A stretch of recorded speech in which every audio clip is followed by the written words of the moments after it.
Hello, can everyone hear me? Yes. Yes. Yes? Yes.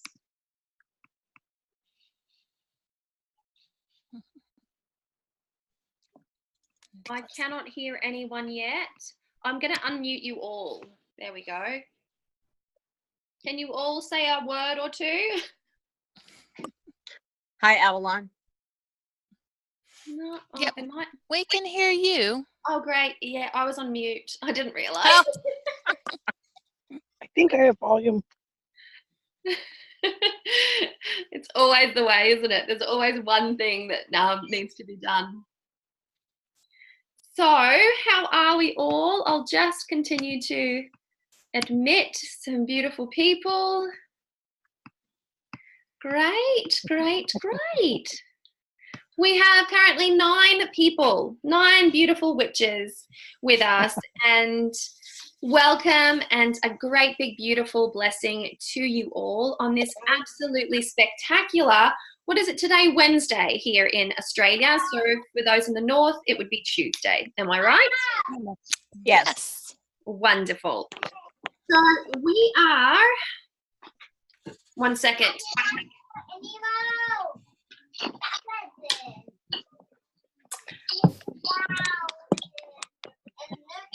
Okay, we have 2 new attending.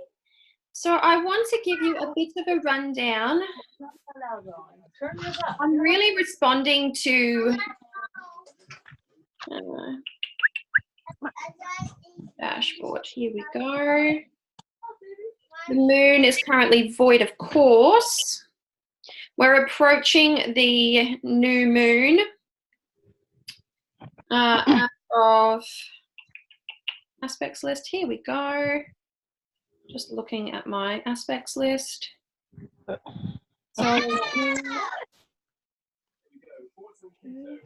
oh, okay. So we are gathered here now in the astrological time of the sun, which is a really, really nice time to meet, isn't it? Under the guise of the sun. The moon today, what house is it in? I'm gonna mute that. It's in Aries. So the moon today is in Aries. It's in its waning phase, and we are going to be celebrating a new moon on the 2nd and the 3rd. Now I say the 2nd and the 3rd because it's the 3rd for us here in Australia, which means it would be the 2nd in the Northern Hemisphere. So that is going to be a really interesting time to truly embrace, simply because we have a new moon in Cancer, and we have that new moon in Cancer which tends to heighten our intuition, our psychic abilities, and more to the point, our feelings, our emotions. Now, Cancer rules the 4th house on the astrological wheel, if you will, and the 4th house is associated to home, to family, and it's not just at a superficial level, it's the actual core of who we are. The 4th house represents our bloodlines, our lineage, so there's an element of ancestry there as well. And so I have been busy this morning at my local cafe, which was ironic because they were playing Catholic, Christian, godly music in the cafe, and I was drinking my chai and I was creating tarot spreads for the new moon and like journal prompts. And I thought to myself, well, this is quite lovely. Anyway, welcome. So that is coming up, and I wanted to highlight that because I would like for you to start now preparing your intentions for the new moon.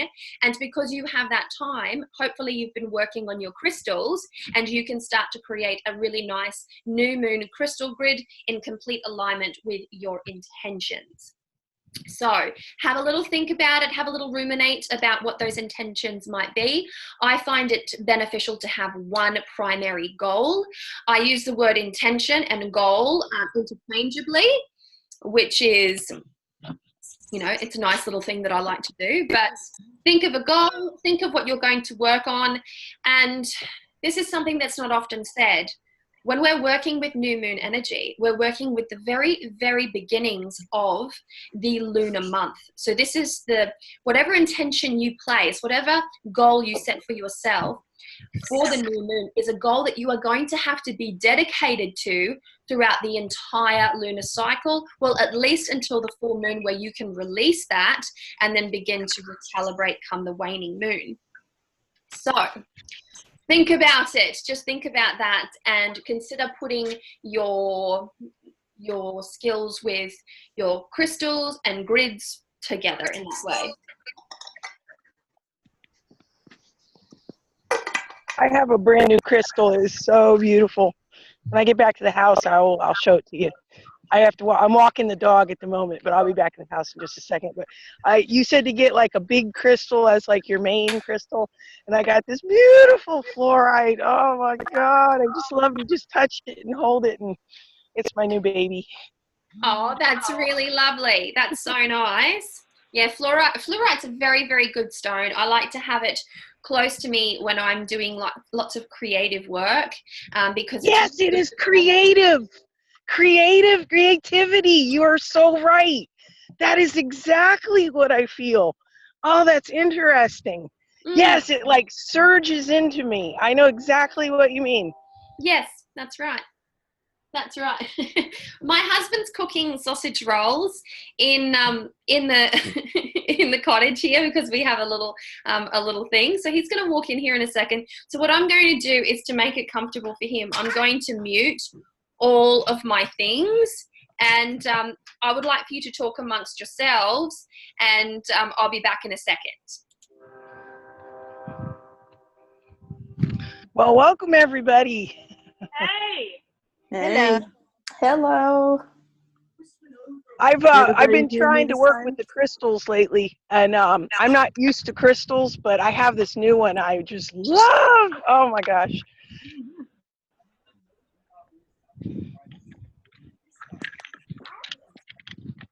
Is that the floor? Oh, there's everybody. I'm still trying to figure out this Zoom. I have no idea what I'm doing, so. When you come in, you're one, automatically so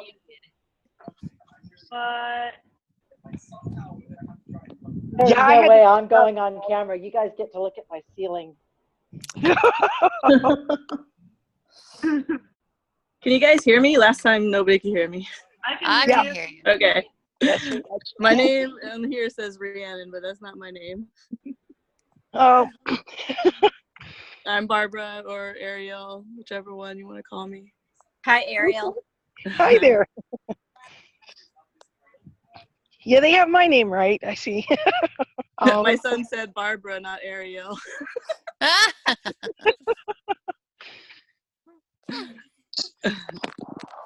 I'm Ayami, but it looks like it's got my regular name up there, April, so either one is fine. Oh, okay. I was going to say, I saw Technology, Ayami earlier. Yeah, that was me. I was trying to figure out how to get it to work, and I guess I had it open in Zoom and in my browser. And I don't know, so. And I've just got it open in Zoom, and it's got my regular name on there. So. Good stuff, folks. It's very cold outside at the moment. My husband's working for disabilities services at the moment, so he is mentoring in an agricultural setting a beautiful young autistic boy, and so they're outside having morning tea under the nice sunshine, and he had to cook in the cottage up here because living off grid, folks. This is the living off grid dream.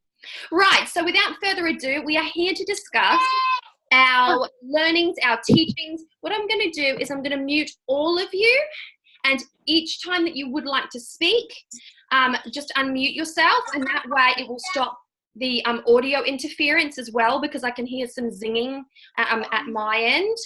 So it helps to like clear up the audio, which is also good because this is a recorded session that will be able to be shared then with those who weren't able to make the recording.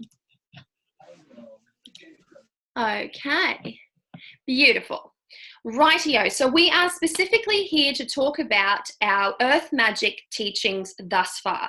So we have been exploring the element of earth in a witch magical sense.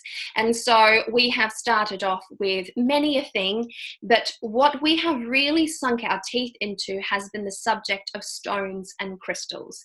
And I have a propensity of using the word crystal to cover all manner of, you know, stone material, but sometimes it's helpful to differentiate a stone being a stone, a crystal being a more polished gem-like thing.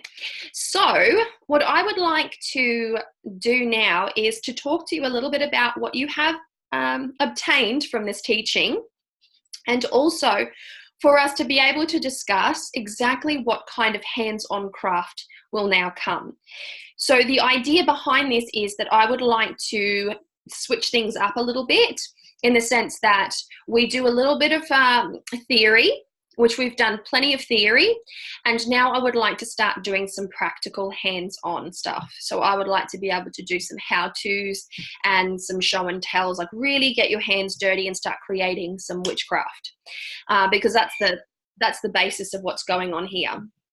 So with that said, I invite each one in their own time to step forth and to speak on their favorite portions of our earth magic exploration thus far, and to put also a suggestion forth on something that we can make, create a type of hands-on witchcraft that we can do with the information that we have been learning. So I would like for you guys to be able to choose what that is, and feel free to put forth something that you are really curious about learning how to do, but just make sure that it is in alignment with our earth magic exploration.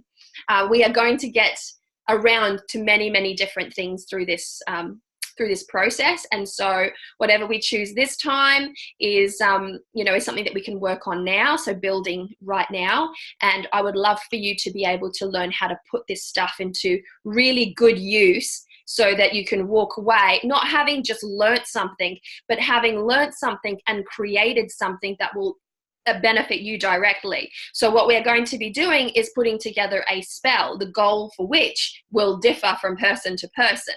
So when we're thinking of earth magic, there are many, many types of magical workings that we can do. There's many. There's just so many, so many. And so I would like for you guys to be able to choose exactly what it is that you would like to learn.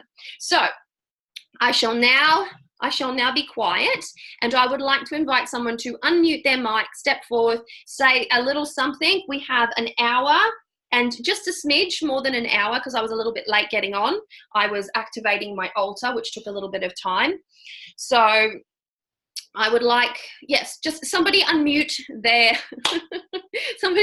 mic and talk to me, talk to us, talk to the group, talk to the coven, talk to the people that aren't here about what it is that you have learned so far, what you've enjoyed, and what it is that you would like to learn to make, do, etc. with what it is that you've learned.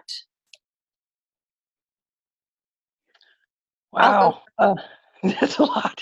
Go ahead. Oh, okay. I have a question. There was the list that we all listed the crystals that we wanted to explore more. So what are we going to be doing with that? Will we be reporting back on the crystals that we chose in some way? Because I wasn't quite clear. I picked a crystal, but I wasn't quite clear on what we were supposed to do with that. And I have to say that I really enjoyed the videos on the cleansings. I cleanse my crystals a little differently, but that's been really wonderful to learn all of that. And I am going to not be available in 2 weeks because I'm going to Europe for 2 weeks, but however I can contribute to this, I would be more than happy to. And yeah, I as far as putting a spell together, that sounds fabulous. It's just maybe we can talk more about that, because I'm a little bit, still not quite sure what that's about. So that's all I have to say. Thank you, Elba. The list of crystals that we're putting together is something that we are just slowly amassing at the moment. And the idea here is to be able to then delegate some of that responsibility to the creation of a bit of a group project. So the idea behind that is to create a bit of an index following a specific formula. So each coven member will be invited to, in their own way, to contribute to the building of this sort of index of crystals for us for magical use. And then we will turn it into a bit of a PDF, and we can have it as a resource in the coven group as well. So the idea, more to the point, is to kind of, I'm looking for something. Hold on. Oh, here. Okay. So many of you may be familiar with this. Sorry, this is my oldest copy. Like, no other book looks like this. No other book looks like this. This is a used one, right? So in this book, the Encyclopedia of Magical Herbs, you have this. This is the structure. You have the name of the herb. You have its, its botanical name. You have whether or not it's a poison, etc. You have its folk name, its gender, planet, element, powers, and magical uses, and then a little bit about it. And so, in keeping with a similar structure such as this one, I would like to be able to create a beautiful index for us all as a coven to use. And that way, if I can lay out a bit of a form that all you need to do is fill it out, then each one of you can go out and explore these attributes and, complete it for the coven. And a lot of the magical purposes and the magical uses of stones, there can be a great deal to that. And it would be nice to be able to put in multiple perspectives. So if two people wanted to do fluorite, for instance, they could, because one person is going to find alternative information to the other person, in which case there's no need to get upset if somebody sort of chooses a crystal that you are really interested in exploring. Like if you've ever looked at the metaphysical properties of amethyst, you'll know that it occupies pages upon pages, whereas some crystals are just very niche in what they do and their magical attributes, and they're like half a page or a quarter of a page. And so keep that in mind as we get in there and we start to build. As for the spell workings that we are going to be doing, Elba, I'm glad that you are excited about that, and we will discuss exactly what it is that we'll make in future, right now, in moments' time. So who else would like to have a little something to say about our teachings thus far, our explorations of Earth thus far? I got my crystal if you wanted to see it. This is my fluorite. Isn't it beautiful? I'm not really that much into crystals, but this particular crystal has really flipped my lid. I can't quit looking at it. I'm so in love with it. I guess that's the whole idea. I didn't know we were supposed to bond with a crystal like that. I guess that's what I've learned. Yes, that's exactly right. And it's absolutely beautiful. The medicine of stones, the ones that we're attracted to, and there's actually a modality of personal metaphysics that basically takes into consideration the individual, their responses to certain stones. So a collection of stones will be placed out on a table in front of them. I'm not really quite sure how many, but a good collection of stones. The individual will be instructed to pick the ones that they like, or the one that they like, and then the one that they least like. And from that, they will work with the one that they least like, because it's to eradicate a blockage. And when I first heard about this, it actually gives you an insight into some of your shadows and some of your situations at the moment, your resistance points. I found the whole thing to be wildly fascinating. And so our personal attraction to stones actually does say a lot about our metaphysical side of things, and also the stones that we just don't love. Take, for instance, myself. I don't love rose quartz. What do you suppose that says about me? Would anyone else like to say a little something about crystals, about stones, about anything else? Yes. Earth related? So one of the things that helped a lot when I got started, when we first started this, was doing the little taking the elements and putting them with the directions and whatnot, the whole with your biosphere thing, that has been super helpful as I've been going through. And then I posted a video 2 days ago, it was Sunday here, that I got a new altar cabinet so that I can close it up, because I have this problem with people coming in my house and looking at it, apparently. So I spent all of Sunday afternoon cleaning it, clearing it, rewatching the altar videos to double check everything. and I had to tell you, just doing that was just super, super, super witchy. I felt awesome when I was done. So. Yay, I love that. And Kelly, I've got something for you actually, because I have a beautiful friend who is a serious witch and who is also a clinical aromatherapist and a maker of magical oils. Now, if you are familiar with the difference between aromatherapy and magical oils, then you will know that there is a difference. And the reason why I'm saying this is because a magical oil takes into consideration crystals, herbs, and earthly liquids. So oils that come from sunflower and coconuts and grapes and things of that nature, right? And olives. So this is very much in the league of earth magic. And so I have approached this wonderful human being, and they will be doing a very special talk, a nice live Zoom gathering with the coven, and you can ask all about magical oils and those concoctions that we like to make as metaphysicians. So the reason why I said this was specific to you, because when we anoint our altar, that oil that we use to anoint our altars, that's very precious. That's a really intense oil. And depending on why you are resetting up your altar will depend on what kind of magical oil that you use. And then you choose that magical oil in keeping with that alignment. So everything has this like beautiful vein, this beautiful web of energy, you know, attached to it. And when it comes to altars, my altar is known to be extremely slick. Like people who come and put their hands on my altar will be met with quite a bit of oil. Like they get residue off my altar. It's no joke over there, folks. And because I like to carve up a lot of candles, and I use a very specific tool to carve up my candles, you have this oil that forms a barrier, and then all the shavings of wax sit on top of the oil, and it's, by the end of an altar rotation, it's the most disgusting mess you've ever seen. But I love it. It's looking like that right at this moment in time, and I'm like, oh, you look so beautiful. And you know, the funny thing is that the only oil that I have ever made was the one that I made for initiation. And I do have some from the Witch's Moon, so I have about 6 or 7 for the last 6 or 7 months. But my thought was, when I got this cabinet, it's brand new. I'm initiating it into my sacred space, and so used my initiation oil. That's beautiful.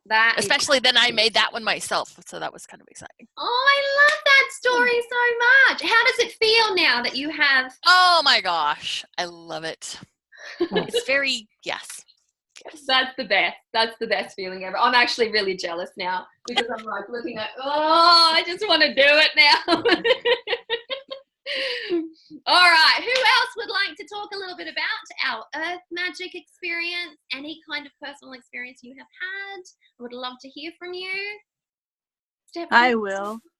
Well, my favorite thing so far is all about the altars. I haven't really had really nice altars before, but my altar is so much nicer now. I really love it, and I've learned a lot. Here's what one of them looks like right now. And then also, I also really love the write-up that your friend made. It was very, very informative. I really love that. And also the cleansing the crystals video. I really love that. Learned a lot.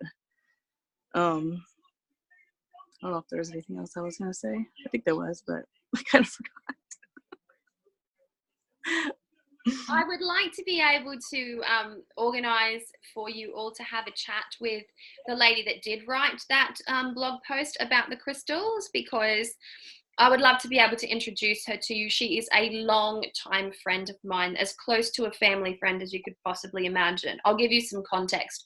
My father goes traveling up north to the north of Australia every winter, and he stays with this beautiful lady and her family for a period of like 5 months.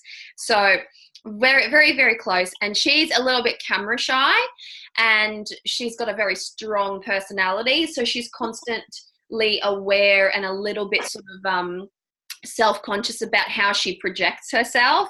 But I would love to be able to get her to join one of these, join one of these live gatherings so that we can, in fact, just milk her for more. That'd be awesome. I'm also really excited about doing oils too. The only oil I've really made was for the initiation, which I did not get to do because I got so sick. I was sick for a whole month. That's fine. That's fine. But Just know if you miss the initiation, there's going to be one 6 months later. And if you miss that one, there's going to be another one 6 months later. But it does, I find that the timing of things becomes very prominent at that time. And anyone who has gone through initiation will know this, in the sense that if you cannot make initiation for whatever reason, let's say you've got the plans to do it and something happens and it derails you, that in itself is quite a mystical experience, because there's a reason for that. There's always a reason for the interruption of something that's significant. Likewise to a wedding, if something happens and you can't attend a wedding, you've got to go, what? Why is this happening to me? Like, what does this mean? Like, what does this situation mean? And so I always like that, to take that into consideration and just remind people, don't worry, there will be one 6 months down the track. And, for many people who've come up sort of like, who have joined the coven sort of just before initiation, they haven't quite felt comfortable to initiate, but then the 6 months go past and they're like, I'm so ready for this. And it's such a different experience, energetically speaking, that is. So good stuff. Thank you so much for sharing that, Rhiannon. And would anyone else want to say a little something?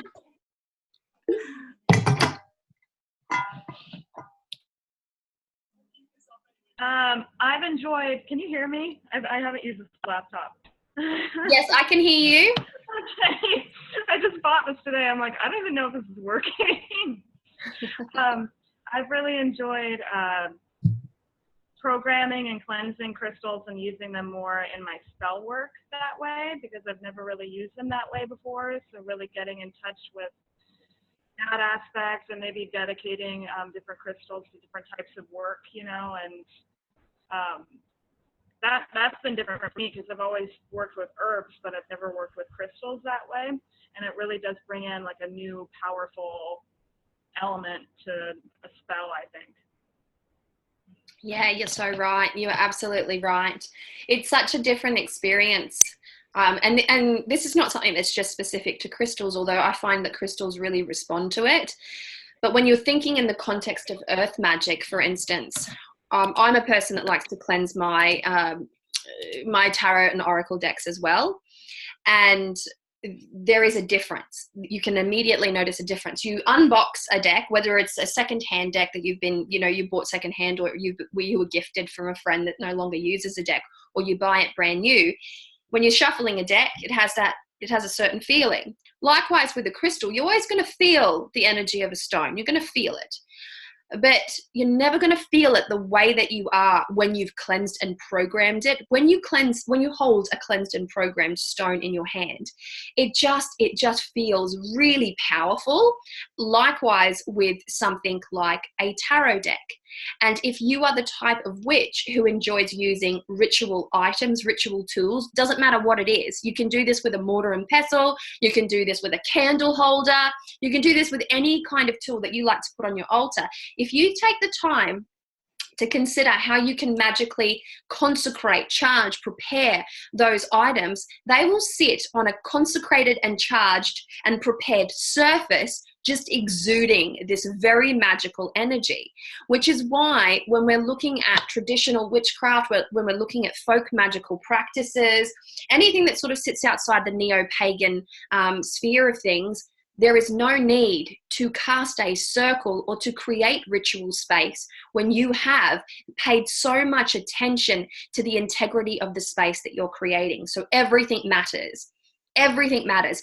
I don't hesitate to sit there and do a full moon ritual. I don't feel like I need to cast a full circle to do a full moon ritual. If I was outside somewhere, it might be a bit of a different story. I'm not opposed to casting circle, but in this space here, there is no need for me to put up barriers, bells and whistles, call in anything, because everything that is on my altar has been so well prepared, strategically placed, blessed, charged, consecrated, using all the skill that I have, and then it just sits there waiting for me to tap into the magic. So when you can get to that state in your practice where you can absolutely charge everything that you use, and you'll know exactly what I'm talking about when it goes, okay, there will be an array of some things, I should say, that will always make their way on your altar. Now, if you've ever seen any of my altar pictures on Instagram, you will notice that there are a few items that never go away. They're always there. I just arrange them differently because they're a part of the staple. They're the items that I pay particular attention to, and I charge and I consecrate. These are things to think about in context to the element of earth, because these are physical tools. These are resources, and they are, as such, something that can be put to really, really good use in that earthly capacity. So learning to cleanse and consecrate your crystals sets you up very well for learning to cleanse and consecrate any ritual tool that you can hold in your hands. These are things that are so fun to do. And just like we immerse our crystals in salt and we do all those amazing things, we'll use magical oils on wands. We can anoint.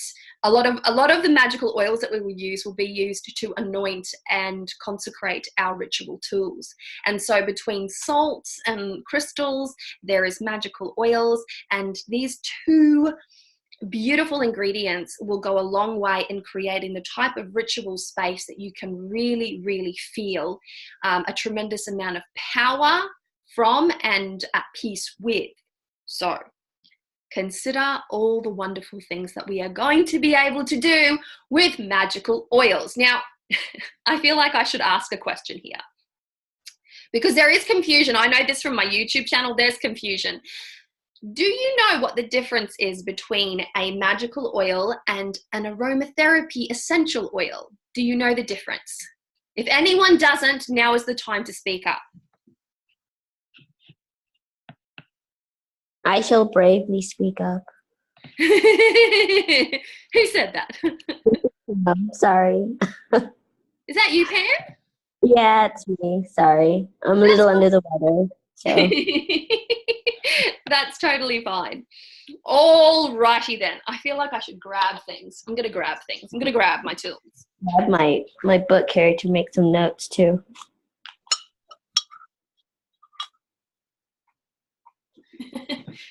I walked over to my altar there and I'm like, oh, I'll just grab some essential oils and I'll grab some magical oils. I only have one essential oil. One. And I have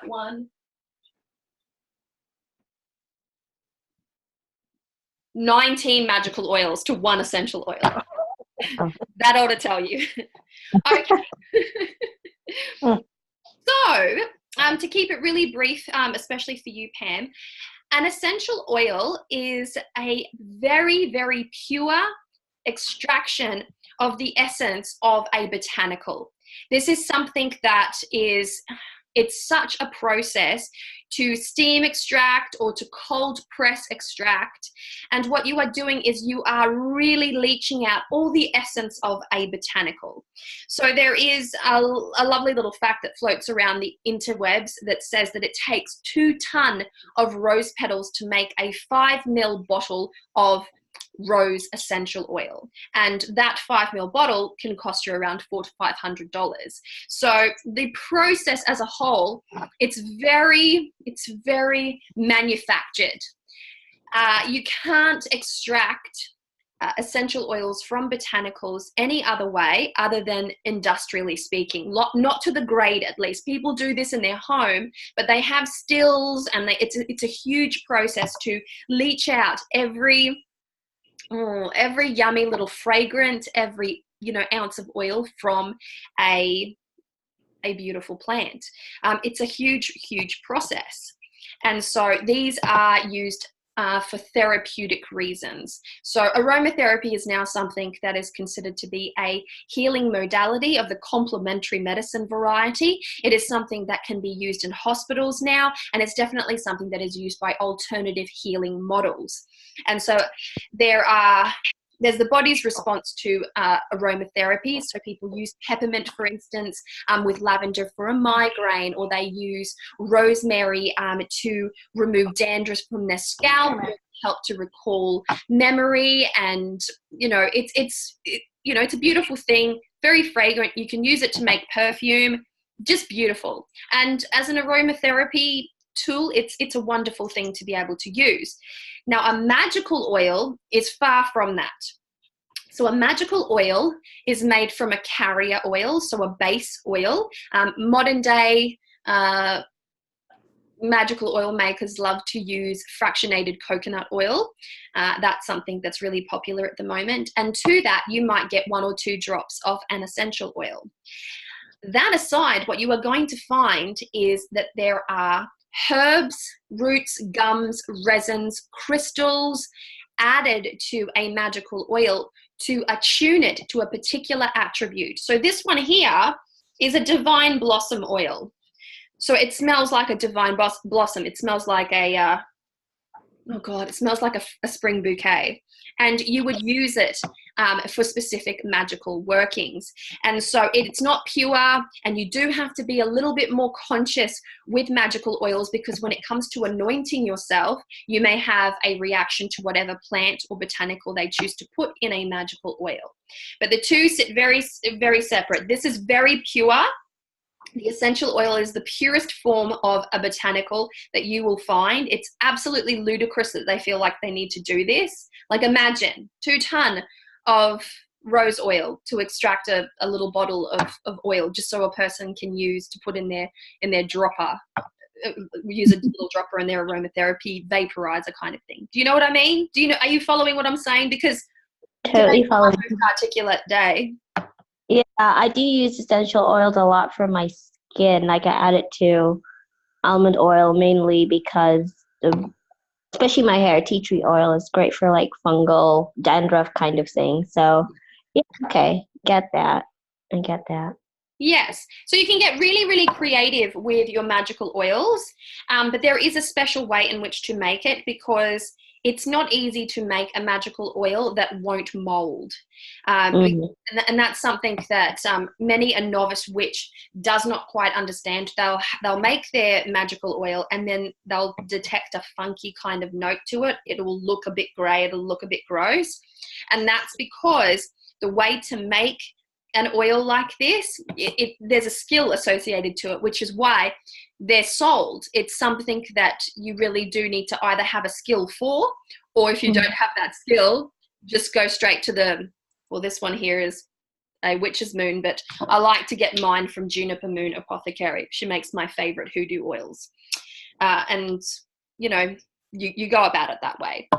Anyways, I will do a video on it. That's me in a much more articulate frame of mind. But I'm telling you, folks, today's not a very verbally astute. I can't talk today. I'm not very verbally astute, which is really a damn shame. No, but what you're speaking of makes sense to me. Especially, because I would love to learn how to make magical oils. So I look forward to that big time. And like I said, I've got the person to teach you. I'm so excited for you guys to speak to him. He's lovely, like just a lovely, lovely human being. Right. Would anyone else like to say anything on the subject before we start to pick our witchcraft?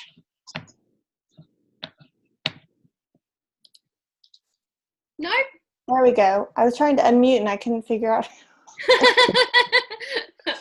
Hi. I've just found that stones are everywhere for me since we've started doing earth. I mean, I've got 3 times the amount of stones on my work desk. I've started using them more for my dream work. Like, I'll be sleeping with them, and I've had a couple of new ones show up that were very apparent, this kind of like gift from spirit. So I'm very curious to see how I'm going to work with those.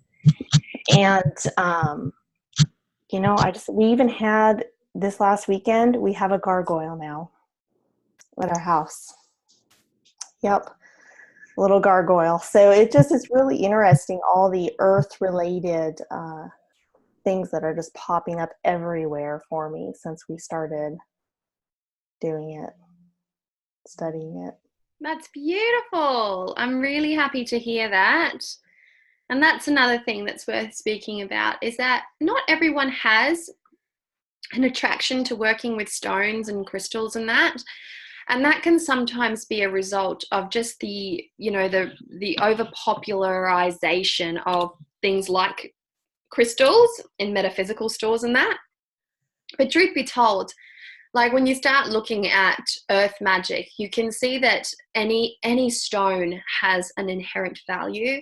Like walking through this block of land that I own here, there is a lot of natural stone to be found, and there's rock and there's like clay rock, and just learning to identify what's on the property itself also is a really particularly, you know, important magic. I want to know sort of what kind of energy I have here on my land, and that will help for me to determine where I will go to host outdoor ritual. So Gordon and I, we've activated a place up the top there that just had some really funky energy, and we were doing some really intense magic. So we've activated a certain space. But for me to be able to do a kind of different working, a more light, kind of beneficial, prosperous type of working, I wouldn't do it there. I would go and activate a different spot, and I would take everything into consideration. But there are those that just don't really attune to crystals, they don't attune to stones, and then when they're invited to look at these items and these things in a much more resourceful tool-like capacity, then a whole new world sort of opens up, and the person that never used to like crystals suddenly is like, I've got thousands of them, oh my god, I've lost my mind. And I've seen them. I've actually been there at a point where I'm like, I've always liked stones and I've always liked crystals, but there was just one day where I just looked around and I'm like, oh, I've got so many around me, and I wasn't necessarily utilizing my stones in a ritual capacity. I was collecting them because they were pretty, and then I started to really look at how I could metaphysically use my stones, because prior to actually collecting crystals, I always worked exclusively with stones, river rock, nature stones, beach stone, and I would make mandalas out of them, and I would do these incredible things. I didn't feel like I needed a faceted bought crystal. But then when I met Cherie, who wrote that blog post, she was like, you do need them and you can get them here. And at the time I was going eBay crazy, and stones back in the day, I'm talking like 15, 16, 17 years ago now, they were so much cheaper and more accessible than they are today. And yeah, it's a beautiful thing. It's an absolutely beautiful thing. So I'm glad you're getting into it, April. I'm really glad. I'm glad that you're all connecting with it in part. And I know that there will be some that will have a heightened interest in this subject, but keep in mind that as we cycle through Earth, there is a lot to cover when we're exploring the element of Earth. We're going to be looking at spirits of place with the Earth, as in the personification of Earth, because the two do mix well together. Depending on where you go in the world, the geography, the Earth itself will hold an inherent energy, and there will be a spirit that will look after that little specific area. Now, there's that, and then there is just the amazing amount of magic that you can do with Earth, and the way that we use Earth in magic as well. So it's a beautiful, beautiful thing. Now, would anyone like to put forth any suggestions for Earth magic? Feel free to have a little think about this, okay? I don't mind if you go out and Google it either, on the spot, like right now, like Earth magic, what can we do? But we will cycle through a few different things. We have worked on enough earth now to be able to put some of that knowledge to really good use.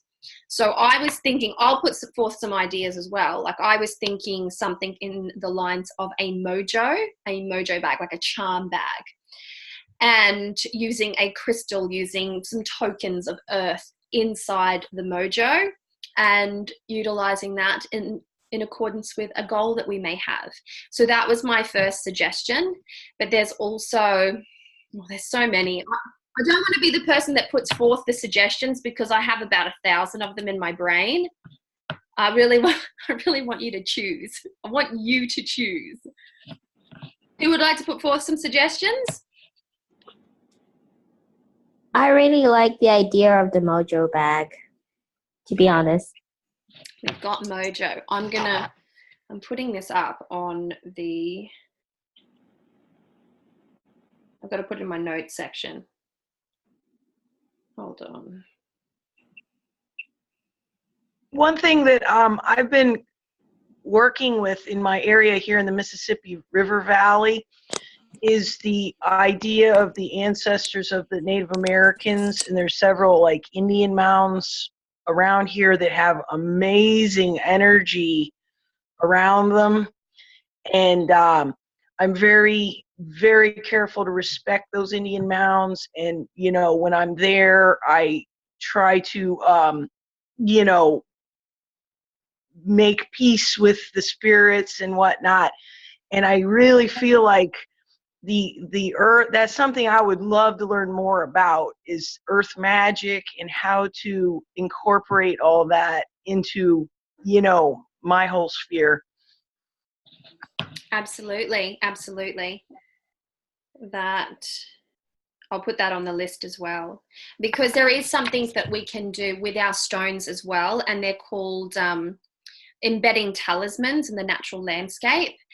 And this is really, really good for activating a space or for healing a space. So let's say you stumble across a patch of nature that has succumbed to deforestation. You'll know how angry and sad that land feels. And so going to a place like that and working with stones and working with herbs and working with magical intention, and that forming grids in that capacity, that's really, really, really powerful stuff to do. And even across a massive expanse, to sit there and to really meditate, to put down your crystals, to really sink them into the earth. Like, you're forsaking your stones in this capacity. You're giving this to the earth. So eventually a lot of witches and magicians find themselves returning crystals and stones to the earth, because it's something that you would put in the ground, you would sit there, you would activate it. And the blessing of this is, once you've activated a space, you can return to that space and add to that activation. And so that's definitely something that can be done, embedding talismans in the landscape. And you can do this with crystals and magical intentions, a lot of earth magic there. Likewise, you can actually create beautiful grids out in nature, in areas that feel like they hold their power places, to help you to better interact with the spirits of place in that area. So there's lots and lots of stuff that you can do in relation to land spirits, nature spirits, spirits of place, the genus Loki, as they like to call it. So I'll put down biospheric activation. Mojo.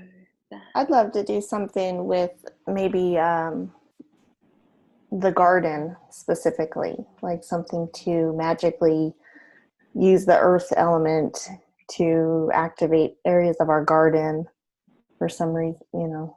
I like that. I've put down garden magic. Yes, I would like to learn about garden magic for sure. Definitely. That one is, I like the idea of the dream pillow that you talked about yes, a little while ago. And also, I like to like sit with the tree and meditate. I don't know if something we can do there. Yep. I do that a lot. That's edging into deep ecology. So if you're familiar with the practice of deep ecology, It's fascinating. You go into a natural place and you connect with a specific tree. So we can do an element of deep ecology. I've actually got a friend who's a practitioner of deep ecology, and I will see if she would be willing to do a nice little talk, and we could potentially go out here in nature and do a bit of a tutorial about this. So I'll check with her. Okay, so I've got mojo bags, I've got biosphere activation, I've got garden magic, we've got dream pillows. Oh, that's not how you spell pillow. I am very interested in working with elementals, which is what you were referring to as the spirits of the land, but I would love to take all the elements and know about the elementals that are associated with those, each specific element, and then the crystals that can be used to draw them in and, you know, to communicate with them, things like that. I did a little bit of that on my mom's property. When my mom passed away, she left some property in Costa Rica. We were actually having some issues with people who were trying to not do very nice things to the property. And so I actually brought some crystals from here, from the US, and took them there and did some rituals with them and left them there. And it seems to have really worked. So I did it just as a very, in a case of trying to do something to really correct a problem. And I did it knowing not that much about what I was doing, but I guess the intention was there, and I just would like to explore that a lot more. Yep. Oh, that's a good one. I like that a lot. Yes, well, that kind of blurs the line with activating your biosphere as well. You can't really activate a biosphere for magic, for instance, unless you're prepared to speak to the spirits of place.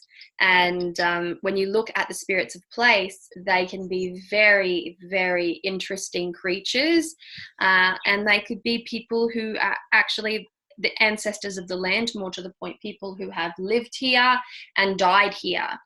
And when you think about early man, many of us would have houses on grave sites that just would be unmarked, like, you know, human beings have existed for such a length of time, and they would have died in non-formal ways, and they would have become the earth. They would have been returned to the earth, and some would be returned in that capacity of spirits, like the guardians of natural places.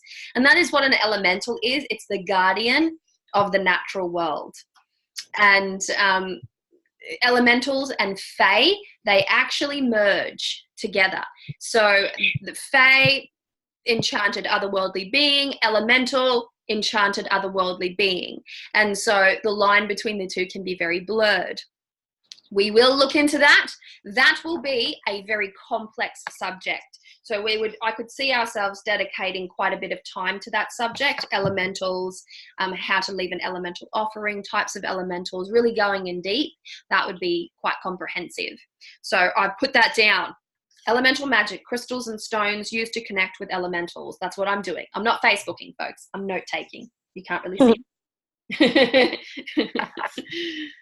Anyone else have any suggestions for our upcoming hands-on magical practice?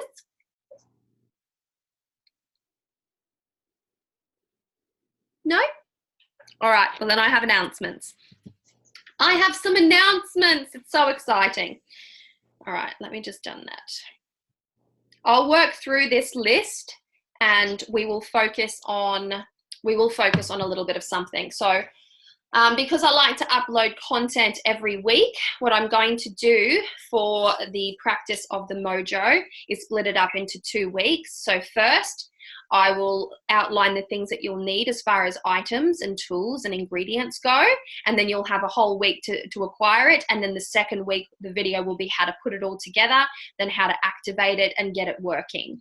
So you'll have some time to prepare it, because it's not something that you want to do in theory. Like, if we can get together and do this in succession, that would be great, because then we get the opportunity to talk about how our mojo bags are going, like what kind of effects we have seen transpire as a result of the creation of our mojos.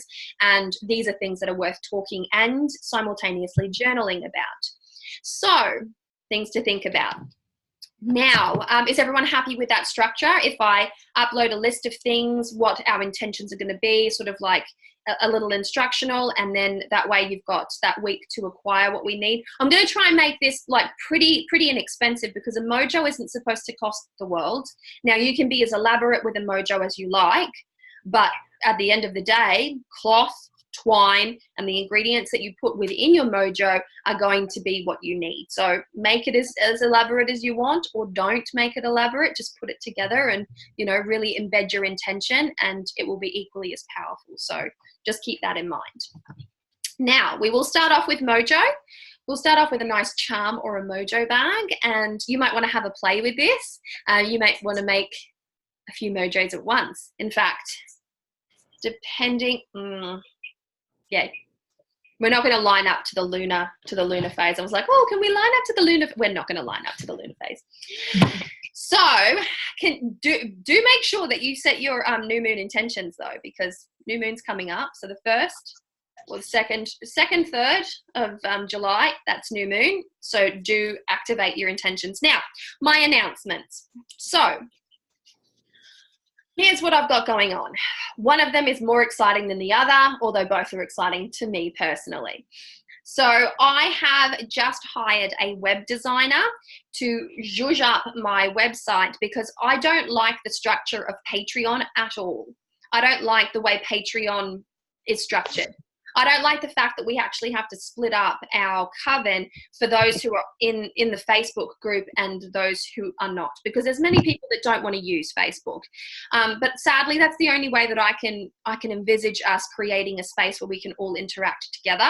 So I have a web designer working out a way in which I can have that subscription then shifted over onto my website, and to have an active space there. And and that's something to consider as well. So there's a little something going on over there for that. So the coven will not be disappearing, but I do want to move away from Patreon, because I just don't like the platform. I don't find it very intuitive. I don't feel it's very easy to navigate for individuals, and I specifically don't feel like it's suitable for me and what I'm creating here on Patreon. So that's one little bit of information. The second little bit of information is personal to me and exciting in a magical sense as well, but exciting in a more personal sense. So my little sister Jennifer, who is the witch that I like to talk about in my family quite a bit, because she is the one that has really gone above and beyond in her practice to shave her head, to scarify her body, and to go through these ancient and rather archaic rites of passage in Yoruba culture. And she's very, very good at what she does, and she's a dedicant. Oh, she's been a dedicant for years and years now. She's moving to Australia, and she will be arriving on the 10th of July. Now, she is Australian born, but she hasn't set foot in Australia since she was roughly 4 years old. And she's 36. She's 36. So she's been gone for a really long time. And she'll be coming to Australia. So she's very nervous, but she's very excited. And I would love for you guys to be able to meet and talk to her, specifically about anything to do with spirit work and Yoruba culture and candomblé and spiritism. Like, she really is a wealth of information there. She's far more knowledgeable than me on those aspects. And so that's very, very exciting, which puts me to another aspect. As of next week, I will be away from the 1st of July to the 20th of July, and I'll be taking my little ones up north with me. And so I'm going to have to pre-record content because I'm taking children with me. I'm not going to be able to work while I'm gone. I'm taking children with me. Mothers, you know what I'm talking about. So I'm taking a suitcase with all of my little ones' possessions, and we're going up north. And I'm doing that because my sister will be arriving in Brisbane. I live in southern Tasmania. She'll be arriving in Brisbane. And because it is such a momentous occasion, we want to be standing there, and I want my little ones to hold up signs for their auntie, like make it look really cutesy. And if I can get my way, I'll have the most occult signs you could possibly think. My little one's holding up little occult signs. I'll see if I can make it look really cute anyway. So that will be happening. So I do want to pre-record some content ahead of time, and I will try and get really snappy on that. But this has only been a decision that I made yesterday afternoon, and I booked my flights and everything yesterday evening. So this is very new. I hadn't had this planned, which is why this video chat was very well timed, because now I get the opportunity to see what you would like to do and to be able to create that for you. So, any questions? Can't wait to meet your sister. I'm excited. Me too. I'm super excited. I'm like the most excited. I haven't seen her for it's almost been 3 years. Mm-hmm. I had one question. I cut out for a few minutes and I wasn't sure if I missed something, but were you going to do differentiate between the crystals and, I like topaz and emerald and like the precious gems too. I work with those with the ceremonial magic. Were you going to discuss a little bit of the difference between those? Or I thought I heard you mention something about that in the beginning. Yeah, we're going to be doing a more of an index style setup. For those of you who just sort of came in a little bit later or who dropped out in between, the idea here is to be able to create a bit of an index of crystals and to be able to amass that index of crystals with community input in doing so that we have an active and concise collection of stones and their metaphysical uses, so that all you need to do if you're like looking to create a nice little mojo or something, or you're going to do a spell, is go through that index and go, what stones would be great to use in this? And so we'll have prosperity, we'll have love, we'll have self-love, we'll have study, we'll have legal matters, we'll have garden magic, we'll have ancestral work, spirit work, intuition, psychic awareness, we will have war, we will have domination, we will have feminism, we'll have healing, like all types of attributes will be listed there. So each stone will be listed in their attributes. Oh, so that would be awesome. Yeah. So rather than have them alphabetically speaking, it would be nicer to go, okay, so this is what I'm doing. I'm going to do some money magic. So you go straight to the money magic section and you have a look at the stones that are in there, and there will be multiple stones in there, which makes it easier for you to determine whether or not you've got one of those stones. There will be more precious stones, there will be semi-precious stones, and then there will be found stones. And I think that that's a really important thing to consider. And, I can't believe it! Thank you, Cherie, for for reminding me of this. We need to do dirt. We need to study dirt. How about some earth magic? Can we study some dirt? Can we? Yeah, dirt. Yes, please. I'm so excited to study dirt with you. I'm so excited. And in the building of Mojo, dirt will be a functional additive, okay? So we will look into, we'll start to sort of lean more into the study of dirt, because I love dirt. When it comes to folk magic, dirt's really important, okay? Really super duper important. So, any questions?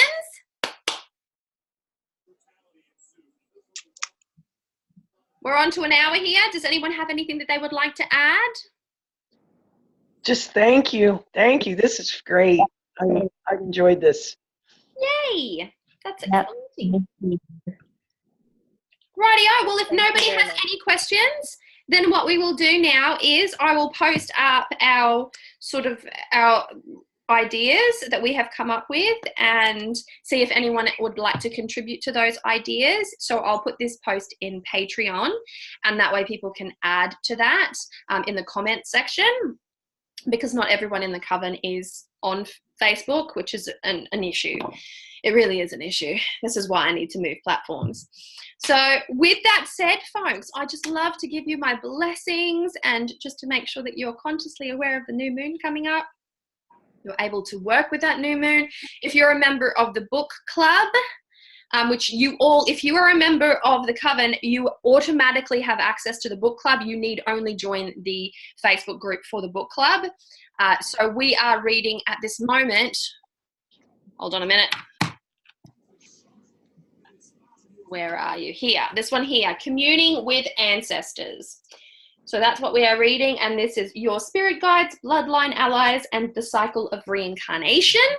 So this is one that's being devoured at the moment, and when you think about the new moon being in Cancer, it has relevance to ancestry as well, because we're talking about home and family in the deepest soulful sense.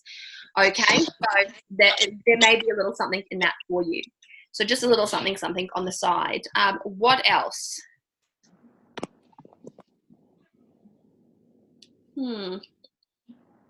I would like to see a bit of a loose show of hands from those who enjoy working with tarot and oracle. With what? Tarot decks, oracle decks, tarot cards, oracle cards. I am just learning. I don't know anything about tarot. I barely messed with a deck by hand. I'm willing to learn. I'm interested. For sure. I think it would be really lovely to sort of like lead you through an activation of a tarot or oracle or Lenormand or playing card or gypsy card or lottery. I mean, whatever cartomancy you would like. Yeah.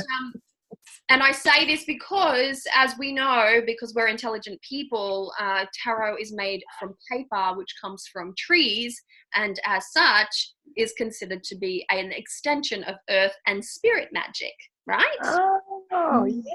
A little fire in there as well if you get a really arty deck. So you've got a bit of fire, you've got a bit of earth, you've got a bit of, there's some stuff there. So it would be really nice to be able to put some of the activation magic that you have learnt in relation to crystals and sort of apply those to a different something. And so I would like to lead you through that. So that is something that we could play around with as well as we're preparing our session of more modalities. Down with that for sure. Awesome. And again, whatever you do can be then applied to a tool of some description. So I'll lead you through that little process as well. And that they might actually be really good videos to make prior to going away, because they're easy for me to prepare. The consecration of a tarot deck, a deck. I shouldn't say just tarot deck, but a consecration of a deck, and the consecration of something like a candle holder, for instance. I would like to be able to show you both of those, because they're things that you can absolutely do straight away. You don't have to wait for any kind of special lunar phase. You don't have to wait for any kind of astrological timing, although if you want to, that's entirely up to you. There's a time and a place, right? And so to be able to do that, I would love for you to be able to activate as many items on your altar as possible so that you can start to feel that temple space feeling and know exactly what I'm talking about when I say you don't have to create sacred space once you've gone through the trouble of activating everything on your altar. Like, people walk past an altar that's been well activated and it's like, damn, what's that? It's something that you can feel. Human beings have a response to that kind of magic. So these are fun things to do. So that sounds great. It's exciting. It's exciting is what it is. All right. So I'm going to round up by giving you an absolute beautiful blessing. Thank you so much for being here. Thank you so much for participating in today's live stream. I'm going to our next live stream is actually going to be probably in the evening. my evening time, which will be morning time for someone else. I'll try and see if I can make it on a weekend, and I'm going to try and do this with my aromatherapy sort of magical witch friend that I've spoken to you about. So our next live stream will probably be much sooner than a month's time, and so I'm going to book him in today and figure out what kind of date best suits. Okay, so obviously I can't do it between now and when I come back. It'll have to be after the 20th of July because I will be traveling, but if there is a way that I can live stream while I'm gone, that would be ideal. So let's see what I can get up to. How about that? How about that? All right, beautiful souls. Excuse me. I will be speaking to you soon, and I'll give you a little bit of a rundown. What was that? Yeah. I had a thought and it's gone, and so I'll ask it at another time. So let's see what happens. All right, beautiful people, I will talk to you soon. Take care of yourselves, and so many blessings. Bye. Thank you. Thank you So much. Bye.